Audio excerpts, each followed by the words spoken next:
বন্ধুরা, আমরা সবাই ছোট মাছ খেতে খুব ভালোবাসি। তো ছোট মাছের আজকে একটা রেসিপি শেয়ার করছি।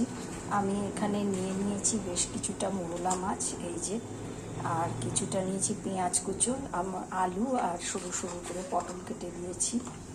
এই পেঁয়াজ কুচো, নুন, হলুদ, জিরের গুঁড়ো আন্দাজ মতো এবং লঙ্কার গুঁড়ো সমস্ত নিয়ে আন্দাজ মতো একটু চেরা কাঁচা লঙ্কা যে যেমন ঝাল খাবে দিয়ে দিয়েছি। দিয়ে আর এটাকে আমি এখন আন্দাজ মতো একটু কাঁচা তেল দিয়ে মাখিয়ে ঘন্টাখানেক ম্যারিনেট করে রেখে দেবো। একটু ভালোভাবে মেখে নেবে।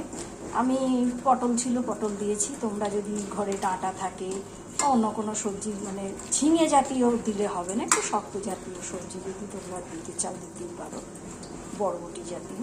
তো এই দেখো বন্ধুরা, পেঁয়াজ কুচো, জিরে ধনের গুঁড়ো আর কাশ্মীরি লঙ্কার গুঁড়ো, নুন, হলুদ এই দিয়ে কাঁচা লঙ্কা এবং তেল দিয়ে আমি মেখে এটাকে ঘন্টাখানেক এখন ম্যারিনেট হতে দেবো। এই যে দেখো বন্ধুরা, আমার কাছে লাউ পাতা ছিল, তো আমি লাউ পাতা নিয়ে নিয়েছি।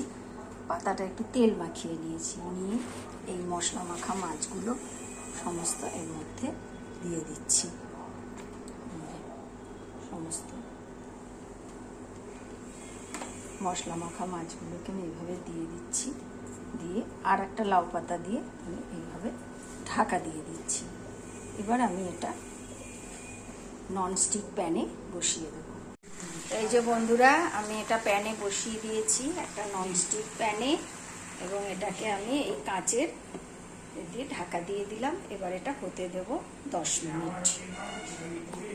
এই যে বন্ধুরা, আমি এক পিঠ হওয়ার পরে একটু উল্টে দিয়েছি। দেখো, একদিকে লাউ পাতাটা বেশ ভাজা ভাজা হয়েছে, এবার আরেকটু উল্টে দিয়েছি, দিয়ে আবার আমি ঢাকা দিয়ে দেবো মোটামুটি 5 মিনিট মতন। আমি ঢাকা দিয়ে দিলাম। এই যে বন্ধুরা, আমি লাউ পাতাটা সরাচ্ছি, 5 মিনিট হয়ে গেছে।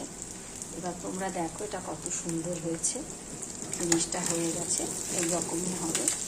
এইরকম তোমরা রেখে এবার তোমরা এটাকে থালায় পরিবেশন করতে পারো। এটা আমার ঠাকুমার রেসিপি, আমার খুব পছন্দের একটা রেসিপি, তাই আজকে আমি তোমাদের সঙ্গে শেয়ার করলাম। তোমরা এইভাবে করে খেয়ে আমাকে কমেন্ট বক্সে অবশ্যই জানাবে খেয়ে তোমাদের কেমন লাগলো। আর আমার চ্যানেলটা যদি একটু ভালো লেগে থাকে তাহলে please like, share and subscribe করে দিও। ভিডিওটা আমি এখানেই শেষ করলাম।